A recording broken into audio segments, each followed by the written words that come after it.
بسم اللہ الرحمن الرحیم۔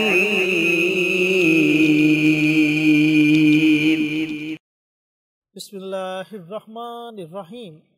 دشمن دشمن دشمن، ساس دشمن بن چکی ہے، نند دشمن بن چکی ہے، گھر کے دشمن ہیں، باہر کے دشمن ہیں، پریشانیاں ہی پریشانیاں ہیں۔ ایسے تمام دشمنوں کو تباہ کرنے کے لیے، ان سے نجات کے لیے، ان سے چھٹکارے کے لیے، یا ان کو ان کی کسی اپنی ہی مصیبت میں مبتلا کرنے کے لیے آج کا عمل آپ کے لیے ایک تحفہ ہے۔ اس پر مزید روشنی ڈالیں گے قاری صاحب۔ السلام علیکم قاری صاحب۔ جی وعلیکم السلام ورحمۃ اللہ۔ قاری صاحب، بہت سے لوگ دشمنی کی وجہ سے بہت زیادہ پریشان ہیں۔ جی کوئی ایسا عمل بتائیں کہ یہ دشمنی ختم ہو جائے، محبت میں تبدیل ہو جائے، اور اگر کوئی دشمنی ختم نہیں کرنا چاہتا تو اللہ تعالیٰ اسے اس کی اپنی ہی کسی مصیبت میں مبتلا کر دے۔ جی میں انشاءاللہ ضرور بتا دوں۔ نحمدہ و نصلی علی رسولہ الکریم، اما بعد۔ حضور صلی اللہ علیہ وسلم کے زمانہ اقدس میں حضور علیہ السلام کے دشمن بھی بہت زیادہ تھے۔ وہ دشمنی تھی کفر اور اسلام کی۔ بے شک۔ آپ علیہ السلام نے جب اعلان نبوت فرمایا، وقت گزرتا گیا، بہت سارے لوگ، بہت سارے کافر، بہت سارے باطل پرست لوگ اللہ کے نبی کے دشمن بن گئے، اللہ، جانی اور مالی دشمن بن گئے۔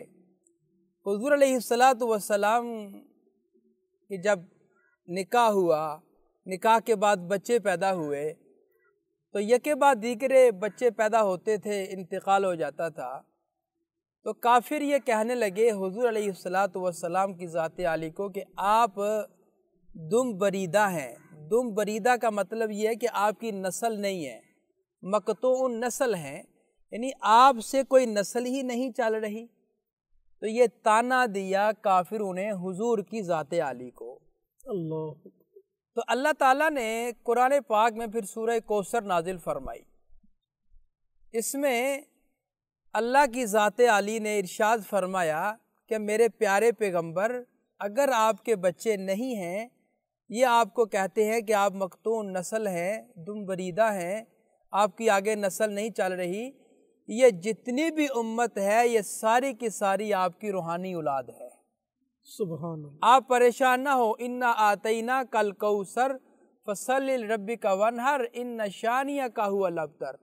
فرمایا کہ ہم نے آپ کو حوض کوثر عطا کیا ہے، ہم نے آپ کو بڑی نعمتیں عطا کرنی ہیں اور دی بھی ہیں۔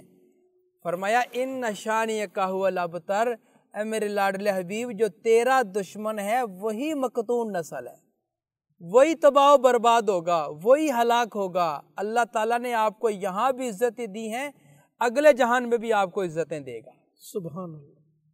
تو اس سورہ مبارکہ کے ذریعے سے پھر علماء کرام نے، عاملین نے، عمل کرنے والے لوگوں نے پھر بڑے بڑے عمل کیے، تجربات کیے کہ دشمن سے انتقام کس طرح لینا ہے۔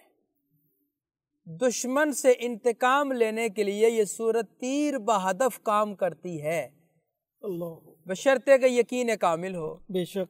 تو میں آپ کو عرض یہ کرتا چلوں کہ ہم اپنے اس چینل پہ الحمدللہ قرآنی وظائف ہی اپلوڈ کرتے ہیں، لیکن آپ کو کرنے ہیں جائز مقصد کے لیے۔ بے شک، محترم، جائز مقصد کے لیے کرنے ہیں۔ بے شک، بے شک۔ ناجائز مقصد کے لیے آپ کوئی بھی وظیفہ استعمال نہ کریں۔ اس کی وجہ یہ ہے کہ یہ قرآنی آیات ہوتی ہیں، قرآنی صورتیں ہوتی ہیں، یہ 100% کام کرتی ہیں۔ وظیفہ عرض کرنے سے پہلے ایک چھوٹی سی میری گزارش ہے، آپ جتنی بھی اسلامی چینل پہ اسلامی ویڈیوز دیکھتے ہیں ان کو شیئر کیا کریں، فالو کیا کریں، لائک کیا کریں۔ اس کی وجہ یہ ہے کہ وہ آپ کے لیے بہت بڑا صدقہ جاریہ بن جاتی ہیں۔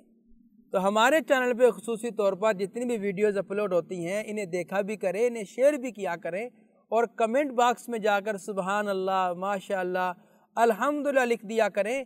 جو بھی شخص کمنٹ باکس میں جائے گا وہاں وہ پڑھے گا تو انشاءاللہ آپ کو بھی بڑا اجر ملے گا، اور پڑھنے والے کو بھی اجر ملے گا۔ جی بالکل محترم، پڑھنے والے کو بھی انشاءاللہ پھر اس کا بہت زیادہ اجر ملے گا۔ اور قاری صاحب، صدقہ جاریہ ویسے بھی ایک ایسا عمل ہے جو آنے والی تمام مشکلات کو، پریشانیوں کو ٹال دیتا ہے، یہاں تک کہ موت کو بھی ٹال دیتا ہے۔ بالکل ایسی بات ہے۔ صدقہ بہت بڑا عمل ہے، بہرحال یہاں موقع محل نہیں ہے، تو میں آپ کو عمل عرض کرتا چلوں کہ عمل اب آپ نے کس طرح کرنا ہے۔ آپ کا کوئی دشمن ہے، آپ کو پتہ ہے کہ میرا فلاں بندہ دشمن ہے، یہ آپ کو نہیں پتہ کہ میرا کون دشمن ہے، کاروبار بند ہو چکا ہے، بچے اور بچیوں کے رشتے نہیں ہو رہے، سامنے آ کے لڑائی جھگڑا کرتا ہے، چاہے وہ ہمسایہ ہے، چاہے کوئی رشتہ دار ہے، بیگانہ ہے، اپنا ہے، جو کوئی بھی ہے آپ کے ساتھ وہ دشمنی کر رہا ہے خواہ مخواہ، اور آپ میں انتقام لینے کی طاقت نہیں ہے۔ مثال کے طور پہ آپ لڑائی نہیں کر سکتے، عزت دار لوگ ہیں، شریف لوگ ہیں، آپ سامنے نہیں آ سکتے، آپ یہ چاہتے ہیں کہ ہمارے دشمن نے ہمارے اوپر جو بھی وار کیے ہیں، جادو کے ذریعے سے کیے ہیں یا سازشیں کر رہا ہے، منصوبہ سازی کر رہا ہے، جیسے بھی جو بھی کر رہا ہے وہ اسی پر واپس پلٹ جائے، اور اللہ کی ذات عالی ہی ہمارا وکیل بن کر ہمارا اسے انتقام لے لے۔ سبحان اللہ۔ تو آپ یہ عمل کریں۔ عمل شروع کرنے سے پہلے آپ نے اپنے دشمنوں کا تصور کر لینا ہے، چاہے وہ ظاہری ہیں چاہے وہ باطنی ہیں، یعنی آپ کو پتہ ہے تب بھی، نہیں پتہ تب بھی، آپ تصور کر کے عمل شروع کریں۔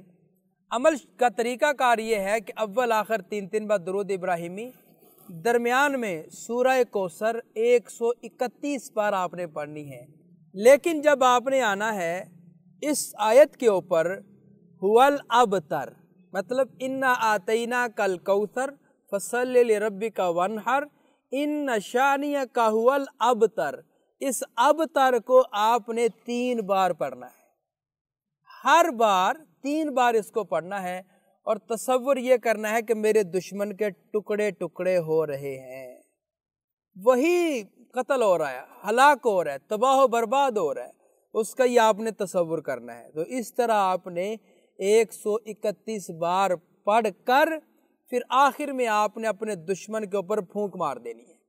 تصور میں؟ جی تصور میں، دشمن کے اوپر تصور میں آپ نے پھونک مار دینی ہے، چاہے کوئی بھی آپ کا دشمن ہے۔ پھر آخر میں آپ نے 3 بار درود ابراہیمی پڑھ کر، ایک ہی دن کا وظیفہ ہے، میرے اللہ کے فضل و کرم سے اس ایک دن کے وظیفے میں ایسا اثر ہوگا کہ آپ کے دشمن کی 7 نسلیں بھی وہ انتقام یاد رکھیں گی۔ قاری صاحب، جیسا کہ رجب کا مہینہ جاری و ساری ہے، کیوں نہ یہ عمل 27 رجب کی رات کو پڑھا جائے، شب معراج کی رات کو پڑھا جائے، تو کیا اس کی طاقت اور زیادہ بڑھ سکتی ہے؟ جی بالکل محترم، اگر اس رات میں پڑھا جائے تو انشاءاللہ یہ بڑا کام کرے گا، بڑا زبردست وظیفہ رہے گا۔ جی محترم، اس وظیفے کے متعلق اگر آپ کے ذہن میں کوئی سوال آ رہا ہو تو آپ ضرور کریں۔ قاری صاحب، آپ نے عمل بتایا کہ 131 مرتبہ سورۃ الکوثر کو پڑھنا ہے، جی ہر مرتبہ بسم اللہ کے ساتھ پڑھنا ہے، یا بسم اللہ ایک ہی مرتبہ پڑھنی ہے، اس کے بعد آپ بنا بسم اللہ کے پڑھ سکتے ہیں؟ ایک سوال تو یہ ہے میرا، اور دوسرا سوال یہ ہے، یہ تو رجب کا مہینہ ہے، اور جیسا کہ ہم نے بتایا کہ اگر یہ 27 رجب کی رات کو کرتے ہیں تو زیادہ فائدہ ہوگا، اگر اس کے علاوہ کوئی پڑھنا چاہے تو بھی پڑھ سکتا ہے؟ یہ 2 سوال ہیں میرے۔ جی پہلا سوال یہ ہے کہ کیا بسم اللہ الرحمن الرحیم ہر سورت شروع کرنے سے پہلے وظیفے میں ہر بار پڑھنی ہے بسم اللہ، یا ایک بار پڑھنی ہے؟ تو بسم اللہ شریف آپ نے صرف ایک بار ہی پڑھنی ہے جب ہم وظیفہ شروع کریں گے، ہر بار بسم اللہ پڑھنے کی ضرورت نہیں ہے۔ سبحان اللہ۔ دوسرا سوال یہ ہے کہ کیا یہ رجب کے مہینے میں ہی عمل کیا جا سکتا ہے یا بعد میں بھی کیا جا سکتا ہے؟ تو یہ ضروری نہیں کہ آپ صرف رجب میں ہی کریں، آپ رجب کے بعد بھی کر سکتے ہیں، جب بھی آپ کو موقع ملے رجب کے مہینے میں بھی کریں، یا بعض لوگ بہت سارے وہ ہوتے ہیں جن کے تک ویڈیو ہی لیٹ پہنچتی ہے، وہ لیٹ ہمیں سماعت کرتے ہیں، تو وہ جب بھی سنیں تو اسی وقت یہ عمل شروع کر لیں۔ انشاءاللہ العزیز قرآنی صورت ہے، قرآنی آیات ہیں، یہ جب بھی آپ پڑھیں گے تو انشاءاللہ آپ کا 100% یہ کام کریں گے۔ جی تو محترم ناظرین و سامعین، آپ نے قاری صاحب کی باتیں سنی، جو لوگ دشمنوں کی وجہ سے پریشان ہیں اس عمل کو، اس وظیفے کو ضرور پڑھیں، بڑا طاقتور عمل ہے۔ ملتے ہیں ایک اور نئی ویڈیو کے ساتھ، اجازت دیں، السلام علیکم۔